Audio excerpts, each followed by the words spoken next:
Process ಏನಿರ್ತದೆ selection process online exam ನಡೀತಾರಂತದೆಲ್ಲ ಕೂಡ CBT ಅಂತ ಹೇಳ್ತೀವಿ. ಈ ನೆಗೆಟಿವ್ ಮಾರ್ಕ್ಸ್ ಇದು 1/3 1/4 ಅಲ್ಲ 1/3 ಅಂದ್ರೆ ಅರ್ಥ. RRB ಯಲ್ಲಿ 33 ವರ್ಷ ತನಕ ಕೂಡ ನೀವು ಅಪ್ಲಿಕೇಶನ್ ಹಾಕೊಳ್ಳಿಕ್ಕೆ ಅವಕಾಶ ಕೊಡಲಾಗಿದೆ. RRB ಕೂಡ 32,000ಕ್ಕೂ ಹೆಚ್ಚು ವೇಕೆನ್ಸಿ ಬಿಡಲಾಗಿದೆ.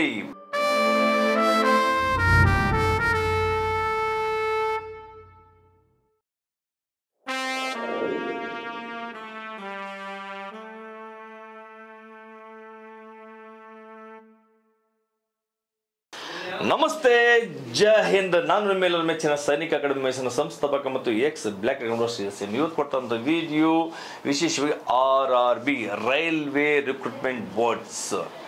ಬಹಳಷ್ಟು ಆಕಾಂಕ್ಷಿಗಳು 10th ITI ಡಿಪ್ಲೊಮಾ ಪಾಸ್ ಆಗಿ ವೇಟ್ ಮಾಡ್ತಾ ಇರ್ತಾರೆ. ಕೇವಲ SSC, ಅಗ್ನಿವೀರ್ ಅಥವಾ PC ಪುರುಷ ಕಾನ್ಸ್ಟೇಬಲ್ ಇಷ್ಟು ಮಾತ್ರ ತಯಾರಿ ಮಾಡ್ತಾ ಇರ್ತಾರೆ. ಅದು ಬಿಟ್ಟರೆ ಇನ್ನೂ ಹಲವಾರು ವೇಕೆನ್ಸಿಗಳನ್ನ ಬಿಡ್ತಾ ಇರ್ತಾರೆ. ಅದ್ರ ಬಗ್ಗೆ ಗಮನ ಇರೋದೇ ಇಲ್ಲ. ಅದ್ರ ಬಗ್ಗೆ ನಾನು ಇವತ್ತು ಕೊಡ್ತಂಥ ವಿಡಿಯೋ ವಿಶೇಷವಾಗಿ RRB ಕೂಡ 32,000ಕ್ಕೂ ಹೆಚ್ಚು ವೇಕೆನ್ಸಿ ಬಿಡಲಾಗಿದೆ. ಇದ್ರ ಬಗ್ಗೆ ಮಾಹಿತಿ ಕೊಡ್ತೀನಿ. ಯಾರು 10th ಪಾಸ್ ಆಗಿದ್ದೀರಾ, ITI ಆಗಿದೆ, ಡಿಪ್ಲೊಮಾ ಆಗಿದೆ ಅಂತ ಆಕಾಂಕ್ಷಿಗಳು ಅಪ್ಲಿಕೇಶನ್ ಹಾಕೊಬಹುದು. ಯಾವಾಗಿಂದ ಇದ್ರ ಬಗ್ಗೆ ಸಂಪೂರ್ಣ ಮಾಹಿತಿ ಕೊಡ್ತಾ ಇದ್ದೀನಿ. ಈ ವಿಡಿಯೋನ ಕೊಡ್ತಾರೆ ನೋಡಿ. ಇದು D ಗ್ರೂಪ್ಗೆ ಬಿಟ್ಟಿರುವಂತದ್ದು ಇದೇ ಜನವರಿ 23rd ಇಂದ ಇದೇ ಜನವರಿ 23ನೇ ತಾರೀಕಿಂದ ಆನ್ಲೈನ್ ಅಪ್ಲಿಕೇಶನ್ ಬಿಡಲಾಗ್ತಾ ಇದೆ. ಅಪ್ಲಿಕೇಶನ್ ಡೇಟ್ ಎಂಡ್ ಆಗುವಂತದ್ದು 22 ಫೆಬ್ರವರಿಗೆ. ಒಂದು ತಿಂಗಳು ನಿಮ್ಮ ಹತ್ರ ಸಮಯ ಇರ್ತದೆ. ಈ ಒಂದು ತಿಂಗಳ ಒಳಗಡೆ ನೀವು ಆನ್ಲೈನ್ ಅಪ್ಲಿಕೇಶನ್ ಹಾಕಬಹುದು. ಎಲಿಜಿಬಿಲಿಟಿ ಕ್ರೈಟೇರಿಯಾ ಈಗ ಹೇಳಿದ್ರೆ 10th ITI ಅಥವಾ ಡಿಪ್ಲೊಮಾ ಆಗಿದ್ರೆ ಸಾಕಾಗ್ತದೆ. ಏಜ್ ಲಿಮಿಟ್ ತುಂಬಾ ಜಾಸ್ತಿ ಕೊಡಲಾಗಿದೆ. 18 to 33 ಏಜ್, 18 ವರ್ಷದಿಂದ 33 ವರ್ಷದ ಒಳಗೆ ಇರುವಂತಹ ಮಕ್ಕಳು ಅಪ್ಲಿಕೇಶನ್ ಹಾಕಬಹುದು.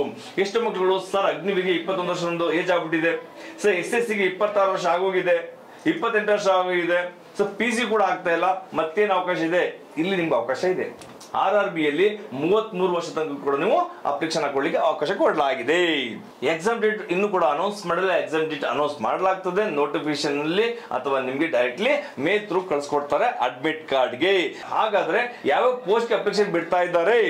ಅಸಿಸ್ಟೆಂಟ್ ವರ್ಕ್ಶಾಪ್ಗೆ, ಅಸಿಸ್ಟೆಂಟ್ ಸಿಗ್ನಲ್ ಅಂಡ್ ಟೆಲಿಕಾಮ್ಗೆ, ಅಸಿಸ್ಟೆಂಟ್ ಬ್ರಿಡ್ಜ್ಗೆ, ಅಸಿಸ್ಟೆಂಟ್ C&W ಮೆಕ್ಯಾನಿಕಲ್ಗೆ, ಅಸಿಸ್ಟೆಂಟ್ ಲೋಕೋ ಶೆಡ್ ಮೆಕ್ಯಾನಿಕಲ್ ಆಗಿ ತಗೊಳ್ತಿದ್ದಾರೆ. ಈ ತರ ಎಲೆಕ್ಟ್ರಿಕಲ್ ತಗೊಳ್ತಿದ್ದಾರೆ. ಈ ತರ ಪೋಸ್ಟ್ ಗಳನ್ನ ಬಿಡ್ಲಾಗ್ತಾ ಇದೆ. ಈ ಪೋಸ್ಟ್ ಬಗ್ಗೆ ನಾನು ಕೂಡ ನೋಟಿಫಿಕೇಶನ್ ನಿಮ್ಗೆ ಲಿಂಕ್ ನಮ್ಮ ಡಿಸ್ಕ್ರಿಪ್ಷನ್ ಗ್ರೂಪ್ ಅಲ್ಲಿ ಹಾಕಿರ್ತೀನಿ, ನೋಡ್ಕೊಬಹುದು.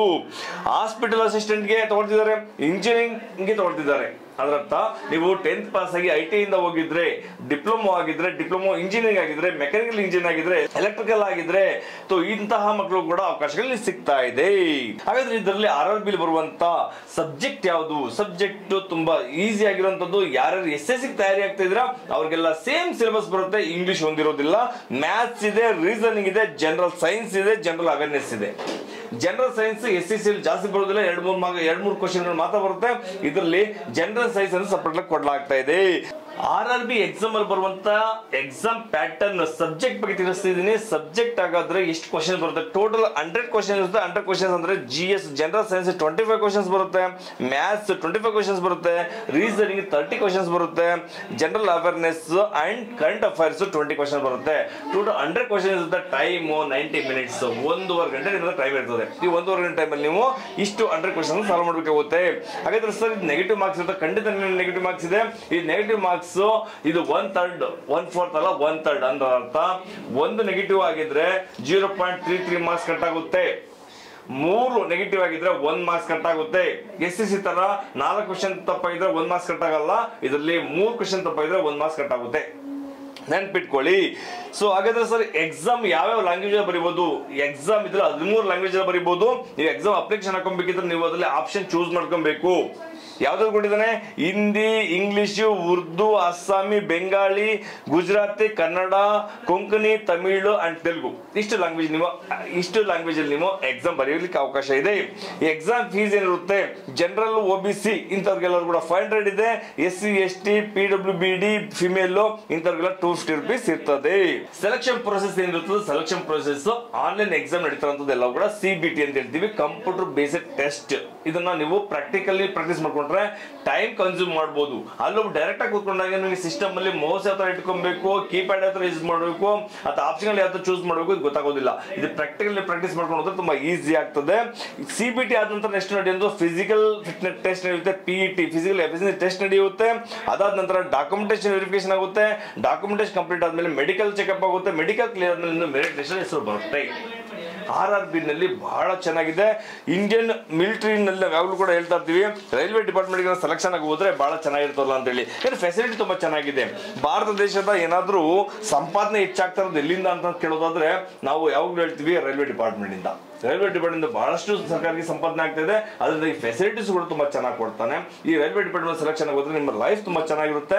ಸೊ ಈ D ಗ್ರೂಪ್ ಅಲ್ಲಿ ಸಿಗುವಂತ ಈ ಅವಕಾಶ ಕೂಡ ಮಿಸ್ ಮಾಡ್ಕೊಳ್ಳೋಬೇಡಿ. ಯಾರ್ಯಾರು ಎಜುಕೇಶನ್ 10th ITI ಡಿಪ್ಲೊಮಾ ಆಗಿದೆ ಅಂತ ಮಕ್ಕಳುಗಳು ಇಂಥ ಒಂದು ಸುವರ್ಣ ಅವಕಾಶ ಸದ್ಬಳಕೆ ಮಾಡ್ಕೊಳ್ಳಿ. ಆಕಾಂಕ್ಷಿಗಳು ಎಕ್ಸಾಮ್ಗೆ ಪ್ರಿಪೇರ್ ಆಗಬೇಕು ಅನ್ನೋ ಆಸೆ ಇತ್ತು ಅಂತ ನಮ್ಮ ಸೇರಿಕಡೆ ಮೈಸೂರು ನಿಮ್ಗೆ ಸ್ವಾಗತ ಮಾಡ್ತದೆ. ನೀವು ಬಂದು ನಮ್ಮ ಸೇರಿಕಡೆ ಮೈಸೂರಲ್ಲಿ ಕೋಚಿಂಗ್ ಪಡ್ಕೊಂಡು ನಿಮ್ಮ ಉಜ್ವಲ ಭವಿಷ್ಯ ರೂಪಿಸ್ಕೋಬಹುದು. ನಾವು ನಿಮ್ಮೊಂದಿಗೆ ಸದಾ ಇರ್ತೀವಿ ಅನ್ನೋದು ನಾನು ಭರವಸೆ ಕೊಡ್ತೀವಿ. Thank you. ನಮಸ್ತೆ. ಜೈ ಹಿಂದ್.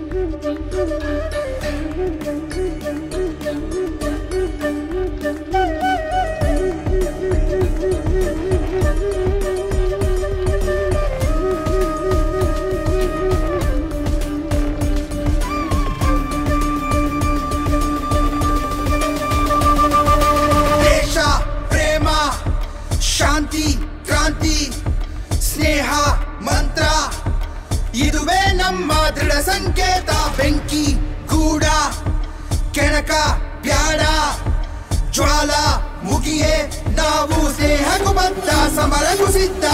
बोलो भारत माता की, बोलो भारत माता की, बोलो भारत माता की. ಕನ್ನಡ ಮಾತೆಗೆ, ಕನ್ನಡ ಮಾತೆಗೆ, ಕನ್ನಡ ಮಾತೆಗೆ.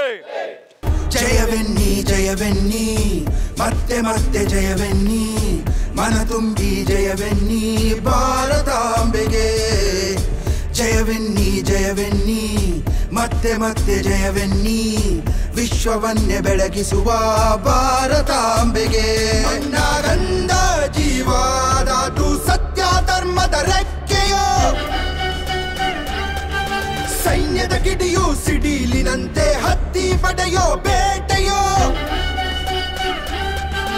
ಯುದ್ಧಕ್ಕಾಗಿ ಸಿದ್ಧರಾಗಿ ಸಿಡಿಲ ಮರಿಗಳೇ. ಹೆಜ್ಜೆ ಎರಡು ದಾರಿ ಹಲವು ವಿಶ್ವ ಗುಡಿಗಳೇ. ನಮ್ಮದಿ ಬಾವುಟ ನೀಲಿ ನವದಿ ಹಾರುತ ನಮ್ಮದಿ ಭೂಪಟ ತಾರೆಯಂತೆ ಮಿನುಗುತ್ತ. ನಮ್ಮದಿ ಬಾವುಟ ತಾಯಿ ಪ್ರೀತಿ ತೋರುತ್ತ ನಮ್ಮದಿ ಭೂಪಟ ಧರ್ಮವನ್ನು ಸಾರುತ್ತ.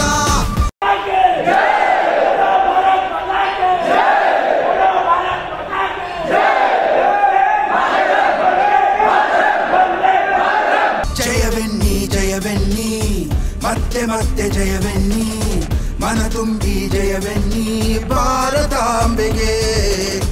ಜಯವೆನ್ನಿ ಜಯವೆನ್ನಿ ಮತ್ತೆ ಮತ್ತೆ ಜಯವೆನ್ನಿ ವಿಶ್ವವನ್ನೇ ಬೆಳಗಿಸುವ ಭಾರತಾಂಬೆಗೆ.